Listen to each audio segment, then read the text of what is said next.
Mr.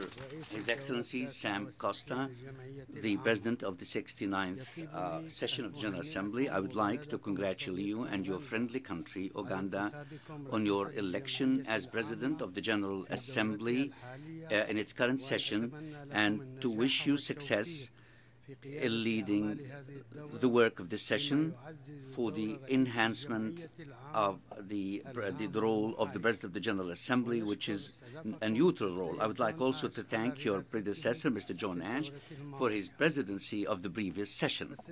Mr. President, many events and significant transformations have taken place since I stood here last year. They surprised many of the countries present here today, but they did not surprise us, because we have been over the past 3.5 years warning and reiterating our warning so that we don't reach this stage that we have reached now. Speeches from this platform were about economic and political crises that we have been waiting from the international community to solve clearly, but maybe speaking about these issues now is no longer a priority. What we are witnessing for a few months is far more dangerous than all the political and economic crises which have happened in the world. We have spoken on more than one occasion and more than one podium, and in the danger, this risk of terrorism which is striking Syria. We said that this terrorism will not be confined within the borders of my country, because terrorism has no borders. This extremist ideology does not acknowledge anything but itself and does not recognize anything but slaughter, murder, and torture. You are witnessing today, ladies and gentlemen, you can witness what the ISIS is doing, which is the most dangerous terrorist organization unrivaled in the whole world in terms of funding and brutality. What is doing to Syrians and Iraqis of all spectra and religions. They enslave girls, they rape them, they rape women, and they sell them in slave markets. They cut heads and limbs. They teach children slaughter and murder, besides destroying historical and cultural monuments, as well as Islamic and Christian symbols. All of this is happening before the eyes of the entire world, that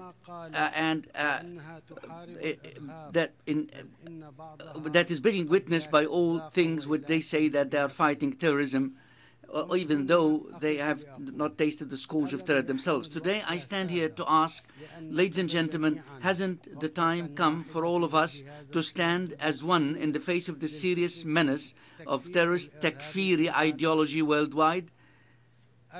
Has not the moment of truth arrived for us all to admit that ISIS and Al-Nusra and the rest of Al-Qaeda affiliates will not be limited within the borders of Syria and Iraq, but will spread to every spot that it can reach, starting with Europe and America? Should we not learn the lesson from what happened in previous years and bring together international efforts to stand in the face of those organizations in the same way that those takfiri organizations have rallied themselves from all corners of the earth and brought them to one spot to train and arm and re-disseminate their ideology and terrorism through those extremists? Those extremists back to whatever they originated from. Someone might say that a resolution under Chapter 7 was passed unanimously to stop the expansion of this organization and other organizations and to eliminate them. Yes, ladies and gentlemen, it is true, it's better to arrive late than to never arrive. Indeed, this UN resolution adopted on 15th of August 2014 came too late. But the question, are we all, whether everyone is serious to implement it? But since its adoption, we have not seen any serious move to implement this resolution. We have not felt any real sense of danger to work on its basis on the part of regional states, of any regional states. and that they still provide all support to these terrorist organizations. On the contrary, what we have witnessed on the part of the U.S. administration is a practice of double standards and alliances to score certain political agendas, particularly through supporting them with money, weapons, and training for these groups that they call them moderate. This is a real recipe for the increase of violence and terrorism and the bloodshed and Syrian bloodshed, and prolonging the Syrian crisis and demolishing the political solution. This behavior creates a fertile ground for the growth of those terrorist groups that commit the most heinous crimes on Syrian territories, which requires all of us to seriously and effectively address and eradicate this terrorism in order to re-establish security and stability in Syria and the region.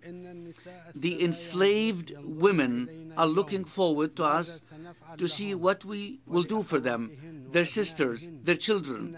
The sons and daughters of the victims beheaded by ISIS are waiting for our actions, and what we will do in the face of these atrocities committed daily by this terrorist organization, Wa al-Nusra and others. Ladies and gentlemen, combating terrorism cannot be done through unimplemented UN resolutions. The intentions here have no place. Fighting terrorism is achievable through actual implementation of resolution, and it is certainly possible through military strikes, but most importantly is to stop the states that arm, support, train, fund and smuggle arms for those terrorist groups. We have also to drain the resources of terrorism. Striking terrorism militarily while some states are continuing their support, this will cause a whirlpool of which the international community will not exit in decades. Military attacks should coincide with the implementation of Security Council 2178, adopted on September 24, 2014, under Chapter 7. We have to put pressure on countries that render all multifaceted support to those terrorists. These countries are well known to all of us. Most importantly, to pressurize those countries that exported and are still exporting this extremist and takfiri ideology that poses a grave danger to international peace and security. ISIS is an ideology which metamorphs into an organization supported, armed, and trained in order to be unleashed like a monster against Syria, Iraq, and Lebanon. Let us together stop this ideology and its exporters. Let us simultaneously exert pressure on the countries that joined the coalition led by the United States to stop their support of these armed terrorist groups. Only then combating terrorism militarily becomes a viable process. Otherwise, our presence here will not amount to the level of the tears of the captives, the enslaved women, the children who fell victims to ISIS, al-Nusra Front, and others. Once again, the Syrian Arab Republic reiterates that it stands with any international effort aimed at fighting and combating terrorism, and stresses that this must be done in full respect of the lives of innocent civilians and within the frame of full respect for national sovereignty and in conformity with international conventions. At the same time, the Syrian Army would like to thank all the countries which refused and rejected any prejudice to the sovereignty of other countries and stressed on the respect of international resolution. It is high time, ladies and gentlemen, that we gather all our efforts against this terrorism, since imminent danger is surrounding everyone, and there is no country that is immune to it.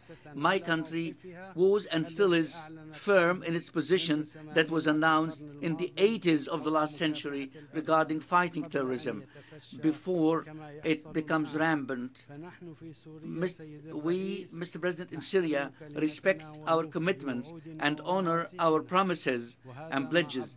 This was what we confirmed on more than one occasion, particularly since the beginning of the crisis in Syria.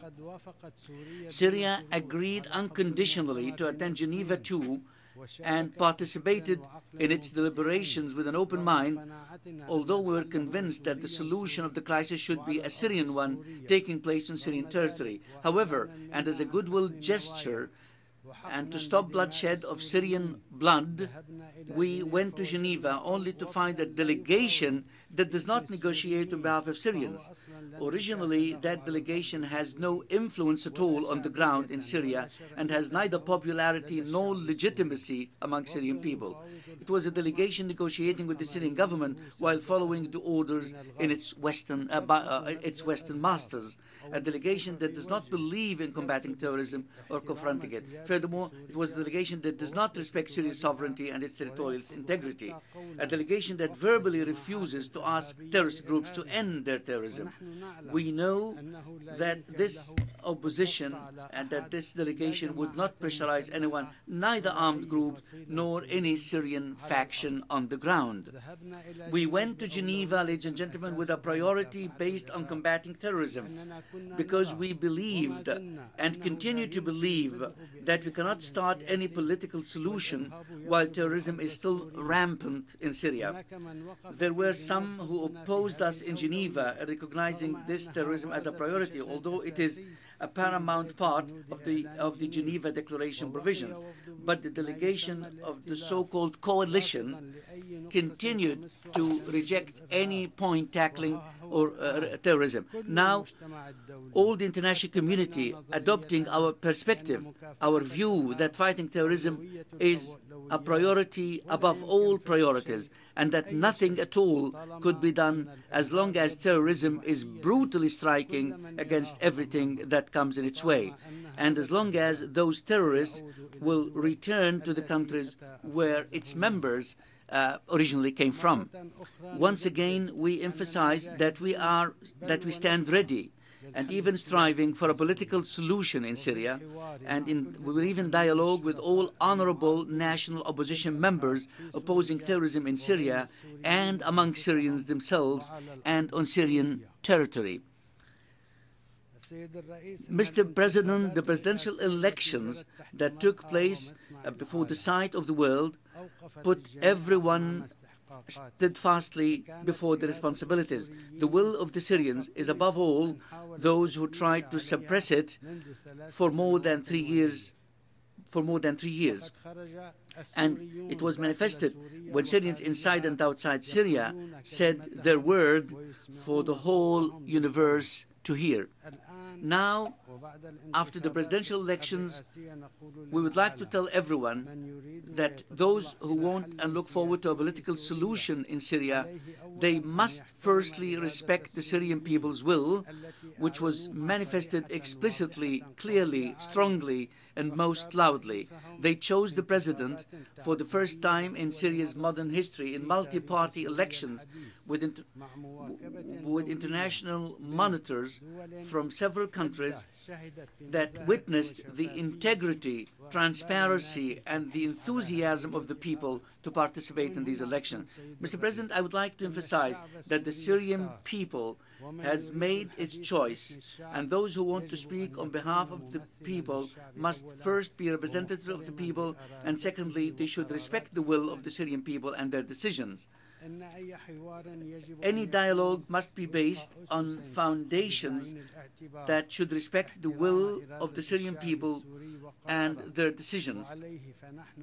Accordingly, we are open to a political solution in Syria with a real opposition that seeks the prosperity, stability, and security of Syria, an opposition that does not depend on the outside factors and does not speak on behalf of what's going on in Syria, an opposition that has impact on Syrian territory and has its roots in Syria, not in hotels and Western capitals, a national opposition that upholds fighting terrorism as its priority, as well as encouraging the ongoing local reconciliation efforts, paving the way for the success of the political solution. Mr. President, the continuation of terrorist attacks in Syria, the humanitarian needs increased in many of the basic areas. The inhuman sanctions imposed by the European Union and the United States aggravated the living conditions of Syrian civilians. At the same time, in collaborating with the United Nations, my government, within the framework of the humanitarian response plans agreed upon them with the Syrian government. My government is working to meet the basic needs according to the plan agreed with Syria to satisfy the basic needs of the citizens, especially those forced by terrorist acts to flee their homes. We should note that a great number of these people were forced to resort to some neighboring countries, and regrettably, some of these countries put these displaced Syrians in military training camps in what resemble places of detention in order to train them to bear arms. I stress from this platform that the Syrian state guarantees for those citizens who are willing the safe return and decent life away from the inhuman conditions they are suffer in those camps.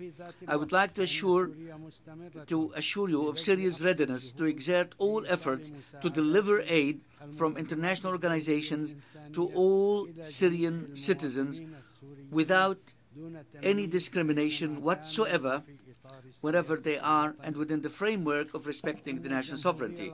The Syrian Arab Republic confirms its adherence to the full restoration of the occupied Syrian Julan until the line of June 4, 1967. It also emphasizes its rejection of all actions taken by Israel, the occupying power, to change its natural, geographical, and demographic characteristics, in clear violation of relevant Security Council resolutions, in particular resolutions 497 of 1981 and 465 of 1980. Syria confirms also that the Palestinian issue is the central issue of the Syrian people, which supports the inalienable and legitimate rights of the brotherly Palestinian people, particularly the right to return and self-determination, and to establish an independent state on its land, with Jerusalem as its capital. Last September, Syria accepted the initiative of the President of the Russian Federation, His Excellency Mr. Vladimir Putin, and joined the Convention of the Prohibition of Chemical Weapons, based on the need to establish the Middle East, to render the Middle East a free zone of all nuclear weapons, all weapons of mass destruction and nuclear weapons. It also wanted to prove to the whole world its commitment to stand firm against any use of chemical weapons. Syria fulfilled its obligations resulting from its accession to the Convention and completed its commitments despite the prevailing hard conditions. Were it not for the Syrian cooperation with UN OPCW joint mission, it would have not been possible to complete the tasks of the mission. The special coordinator of the mission, Ms. Sigrid Kaag, expressed her happiness and gratitude for the fruitful and constructive cooperation of the Syrian government, which led to the completion of this unprecedented work. Syria is committed to the full implementation of the provisions of the Convention as state party and within the framework of the OPCW. The big as a party to this convention. However, the big question remains is whether those who are supplying the terrorists with these chemical weapons and other types of weapons, will they stop their actions and abide by international law, especially Convention of the Prohibition of Chemical Weapons and the Security Council resolutions related to terrorism. Mr. President, Syria stresses that establishing a zone free from all weapons of mass destruction in the Middle East is unachievable without the accession of Israel, the only nuclear power in the region, to all treaties banning the proliferation of such weapons and to put its nuclear facilities under the supervision of International Atomic Energy Agency. At the same time, we emphasize the right of all countries to acquire and develop nuclear technology for peaceful means, for peaceful uses. Mr. President, imposing unethical, unilateral, coercive economic measures by the United States and the European Union contradicts the rules of international law and the principles of free trade. On this basis, we call for the lifting of the blockade imposed by the United States against Cuba for decades. And we renew our call to lift and stop all the unilateral coercive measures imposed on Syria and the peoples of other countries such as Iran, Democratic People's Republic of Korea, Venezuela, and Belarus. Mr. President, in conclusion, we look forward that the United Nations will become able to achieve the aspirations of our people to live in dignity, to achieve development and food self-sufficiency far away from all forms of terrorism, tension, and confrontation in implementation of the principles and purposes of the Charter of the United Nations, in particular the safeguarding of the sovereignty of states and their equality in rights and obligations. Also, we believe that priority should be given to work on the concerted efforts of the international community to combat the terrorism of ISIS and Jabhat al-Nusra, Nusra Front, and other al-Qaeda affiliates, and drain its resources in order for security and stability will prevail in our region and the entire world. Thank you, Mr. President.